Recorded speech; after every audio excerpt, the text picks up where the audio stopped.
I'm always searching for stories about giants. I love covering this mystery. So I got very excited when I read the title of this article stating that giants might have once lived in New Zealand. According to this article, it appears that a group of people are searching for remains of deceased giants, and they are determined to get proof. For the past couple of years, they have been secretly digging, searching through caves and tunnels since 2016, looking for who they call the Tall Ones. This group believes that in the past there have been 16 locations where giant bones have been found, then covered up. Now, if you're not familiar with my previous videos about giants, it is believed that whenever bones of giant humans have been found throughout the world, powerful people show up and they cover it up. And I'll talk about this later in this video. But anyway, this group was recently caught digging at one of these locations where they believe giants were once found. On their website, which I'll link in the description, they did show a bone of what they believed to be one of these giant humans. But an expert said that it was probably a bone from a moa, a large flightless bird that once lived here in New Zealand. But this expert did say probably, so they're not 100% sure, which is interesting. Now, there are a few stories here in New Zealand about giant bones being found in the past, just like we have here in the Americas. One man who grew up on a farm not too far away from where these people were digging claimed, or believed, that he saw a very large bone of what he thought to be a human femur when he was a kid.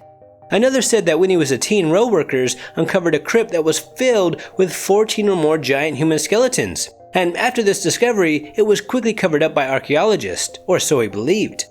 Others say that there was a race of giants who lived here, but they were hunted to extinction by the Polynesian tribes shortly after they arrived in the 13th century, which is very similar to the legends of some Native American tribes who also say the exact same thing, that their ancestors hunted giants until there were no more left. Now, according to my research, there are basically two types of giants. One of them are huge humans that are anywhere from 10 to 30 feet tall that once lived a long time ago, or still do in the Hollow Earth according to some. Others believe that these massive giants are fallen angels or the Nephilim. The other race of giants are anywhere from 8 to 12 feet tall, they're light-skinned with red hair. Well, at least some, or maybe most of them. Now, while I was researching this video, I stumbled upon a forum post on YowieHunters.net about an article that was written in 1934 that states they found in New Zealand a skeleton of a human that was 7 feet tall who was buried in a cave that had red hair. Interesting indeed. It is estimated that there are only 3,000 people in the world right now who are 7 feet tall.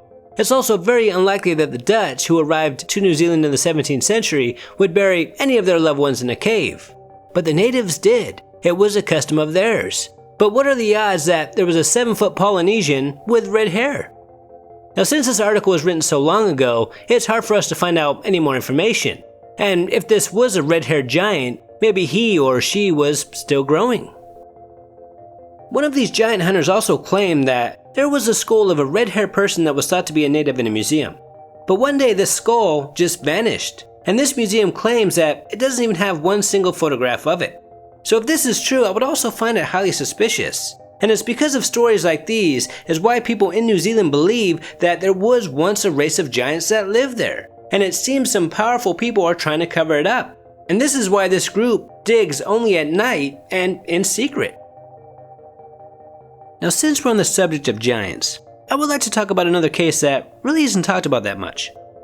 In the 1960s, a zoologist, Ivan T. Sanderson, received a letter from an engineer who was stationed on an island in Alaska during World War II. This engineer's job was to build airstrips and things like that. And according to this engineer, one day he and his crew were bulldozing a group of hills when they uncovered a mass grave. And this graveyard was filled with giant human remains. These skeletons were massive. Some of the skulls measured 22 to 24 inches from base to crown. A normal human skull is only 8 inches. Now, after reading this letter, Mr. Sanderson, the zoologist, was blown away. But of course, he didn't know if there was any truth to this story, so he started to write letters to all the workers he could find who were stationed on this island during this time period to see if there was any truth to this unbelievable story. Then a couple of weeks later, he received a letter from another worker confirming that this did happen. And this letter also stated that after this mind-blowing discovery, the Smithsonian showed up, examined, then took these giant skeletons away. And of course, they were never seen again. Now, what amazes me about this mystery is that there are so many stories from so many places. Alaska, Peru, Wisconsin, Nevada, California, the Solomon Islands, Catalina Island, New Zealand, Romania, and many, many more. So it makes me believe that there must be some truth to these stories. And if these stories are true, why the need for the cover-up? Until next time, this is Paranormal Junkie. Make sure to hit that subscribe button and stay tuned.